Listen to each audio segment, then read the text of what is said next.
अयोध्या स्थित काल कुलालय की शब्द सफरिया में आप सबका अंतस से आत्मिक अभिनंदन। सबसे पहले मंगलाचरण कर लें, उसके बाद आगे बातें होंगी। ओम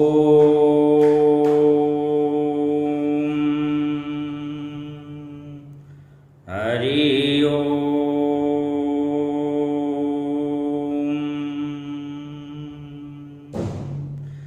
स्वस्ति न इंद्रो वृद्धश्रवा स्वस्ति नः पूषा विश्ववेदाः स्वस्ति नस्तार्क्ष्यो अरिष्टनेमिः स्वस्ति नो बृहस्पतिर्दधातु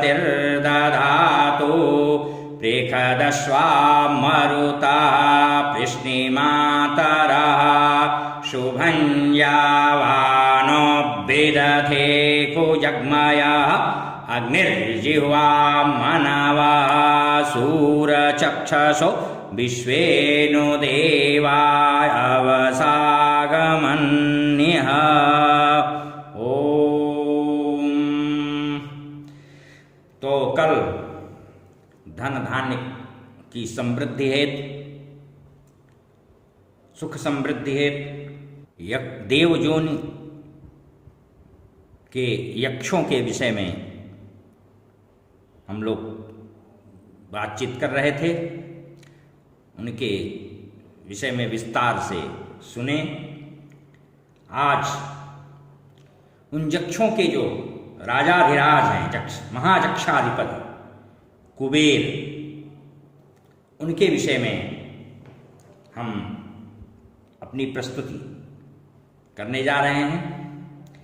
कुबेर राजाधिराज हैं, धनाध्यक्ष हैं, समस्त यक्षों, गुह्यकों और किन्नरों के अधिपति हैं, स्वामी हैं। ये तीनों देवयोनियां हैं जो कि कुबेर के द्वारा शासित संचालित होती हैं।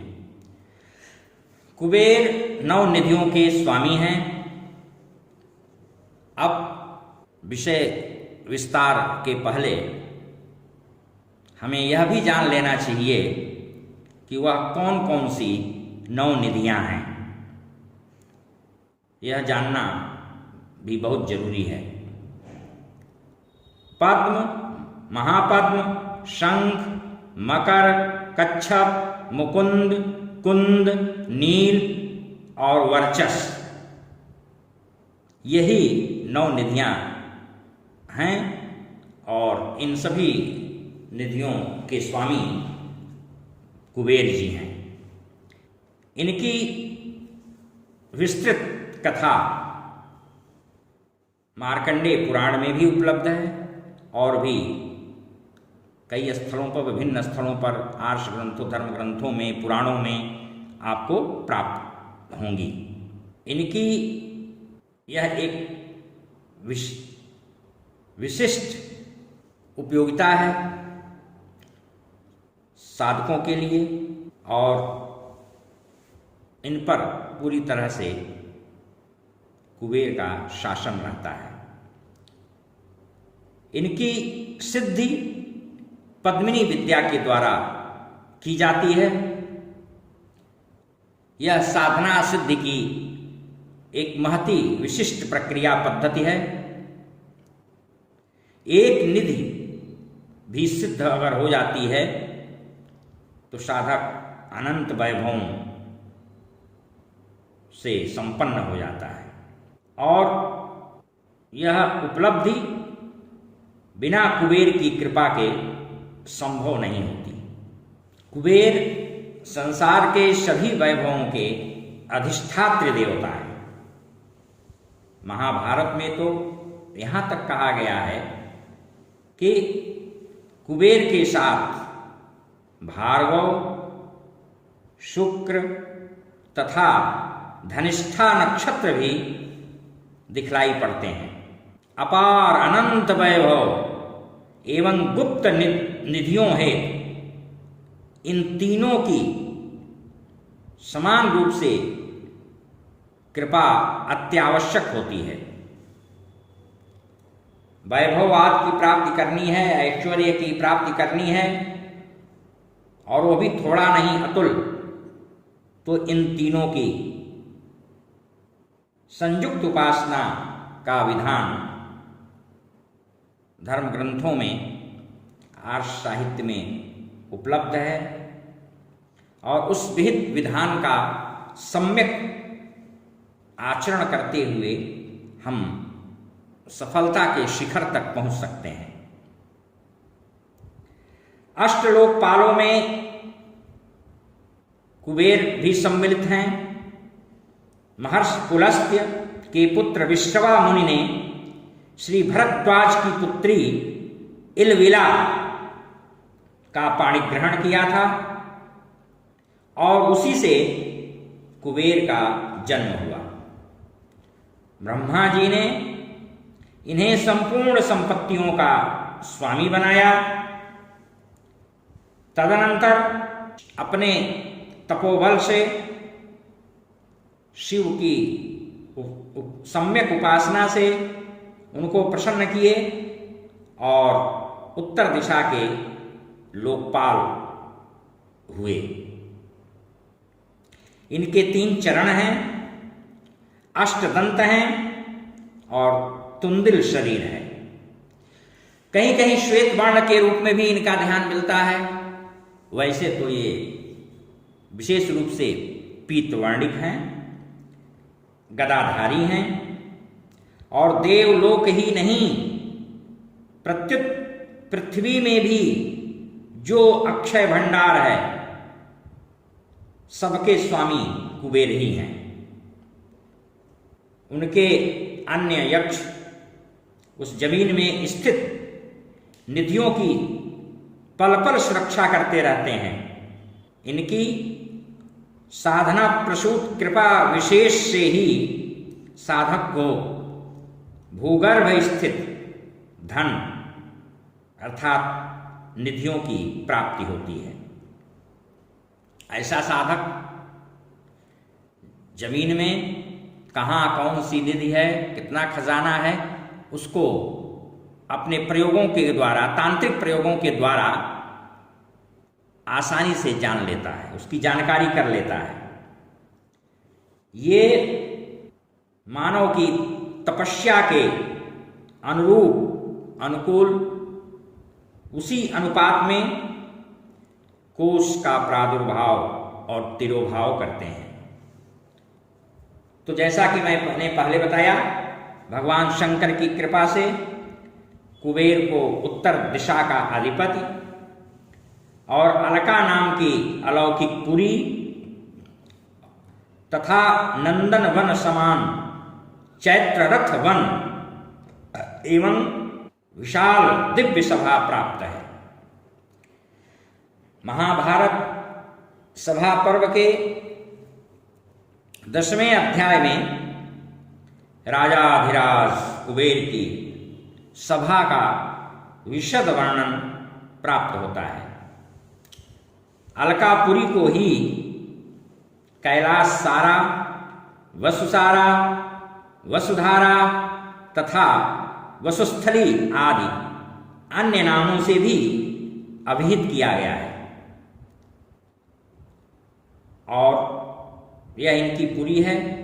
कैलाश के पार्श्व परिवेश में कुबेर की वैश्रवणी नामनी सभा लगती है। वहां पर अनेक सुवर्णमय उत्तुंग विशाल भव्य प्रासाद बने हुए हैं। प्रासाद का मतलब है भवन, महल, बड़े बड़े महल। देव, यक्ष, गुह्यक, किन्नर तथा ऋषि मुनि एवं कतिपय नृत्य कला में कुशल निपुण अप्सराएं वहां पर उनका गुणगान करते हुए स्थिर रहती हैं। मणिभद्र, श्वेतभद्र, प्रद्योत, कुस्तुम्बुरु, हंसचूड, विभीषण, पुष्पानन तथा पिंगलक इनके मुख्य सेवक हैं। यक्षों को वीर भी कहा जाता है और इन वीरों की संख्या 52 बतलाई गई है। जैसा कि गतकल मैंने इस संदर्भ में आप लोगों के सम्मुख प्रस्तुत किया था कि वीर विक्रमादित्य ने भी इन यक्षों को वीरों को वश में किया था और कठिन समय में आवश्यकता पड़ने पर उनकी प्रचुर सहायता लिया करते थे। महाराज कुबेर के पुत्र मणिग्रीव और नलकूबर भी इनकी सभा में विद्यमान रहते हैं। अनेक राजर्ष और महात्माओं ने वैश्रवण यानी कुबेर की साधना सिद्ध की है। आज भी तमाम साधक करते ही रहते हैं। गंधर्वों में तुम्बुर, पर्वत, शैलूष, विश्वावसु, हाहा, हूहू, चित्रसेन तथा अनेक विद्याधर इनकी सभा में गायन वादन करते रहते हैं। सभी निधियां और मुख्य पर्वत कुबेर की सभा में मूर्तिमान रहते हैं। भगवान शिव इनके अभिन्न मित्र हैं, इसलिए त्रिशूल धारण किए हुए परांबा पार्वती के साथ वहां शोभायमान रहते हैं। राजाधिराज कुबेर सभा मध्य में अपने वैभव का दान करते रहते हैं। वैश्रवण कुबेर की साधना से संबंधित प्रक्रिया पद्धति पुष्कल रूप में विभिन्न तंत्र ग्रंथों में और पुराणों में, विशेषकर विष्णु धर्मोत्तरादि पुराणों में प्राप्य है। इनके छोटे बड़े अनेक मंत्र भी हैं, सबका अलग अलग ध्यान भी है। इनका वर्ण गारुड़ मणि अर्थात गरुड़ रत्न के पीतवर्ण सदृश दीप्तिमान कांतिमान बताया गया है। इनके पार्श्वभाग में 9 निधियां सदा मूर्तिमान रहती हैं। कुबेर किरीट मुकुटादि आभूषणों से विभूषित हैं, अलंकृत हैं। एक हाथ में श्रेष्ठ गदा है तो दूसरे हाथ में धनदायी वरमुद्रा सुशोभित है। ये उन्नत उदरयुक्त स्थूल शरीर वाले हैं, जैसा कि पहले बता चुका हूं। और साधना के पहले किसी भी देवी देवता के ध्यान करने की प्रक्रिया है। ध्यान और पंचोपचार पूजन उनका साधक के लिए अनिवार्य होता है। इसलिए इनका ध्यान भी आप ध्यान से सुन लें। मनुजवाह्य विमानवर स्थितम गरुड़ रत्न निभम निधिनायकम शिवशखम मुकुटादि विभूषितम वरगदे दधतम भजतुंदिलम। इनका उपयुक्त ध्यान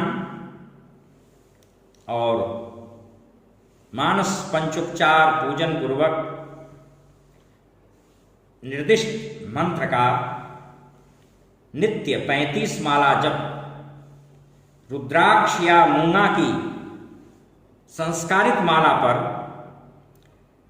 विधि पूर्वक गुरुमुख से सुनकर यानी दीक्षा पूर्वक ग्रहण करके और उसका अनुष्ठान पुरस्चरण नित्य जप किया जाए तो व्यक्ति कर्ता धन संपदा से सुसंपन्न हो जाता है, अनवरत श्री समृद्धि उसकी होती रहती है। इतना ही नहीं, परिवार में कल्याणकारक स्थितियां रहती हैं और सब प्रगति करते हैं। इनका वह मंत्र है, ओम यक्षाय कुबेराय वैश्रवणाय धनधान्याधिपतये धनधान्य समृद्धिम में देहि दापय स्वाहा। यह मंत्र बालकों के आरोग्य में भी विशेष करके लाभदायक होता है।